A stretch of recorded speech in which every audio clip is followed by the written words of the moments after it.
দুইটা হইতে আড়াই ঘটিকার সময় আমি চৌমুহনী থেকে আসি। চৌমুহনী থেকে দরিপুল্লা হাজিপাড়া ক্রস হওয়ার সময় এই টলিটি আমি ক্রস করি। ক্রস করার পর আমি রেল লাইন পার হই।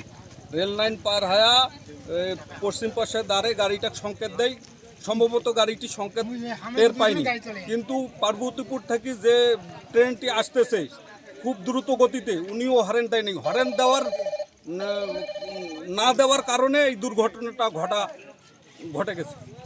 যদি হরেন দিত ট্রেনটি তাহলে এই দুর্ঘটনাটা ঘটতো না। আমার পারতপক্ষে আমি যেটা বলছি, বা উনি হয়তো গাড়ির ড্রাইভার টের পায়নি, টের না পাওয়ার কারণে হয়তো আসছে, কিন্তু হরেন দিলে টের পাইতো, উনি আসতো না।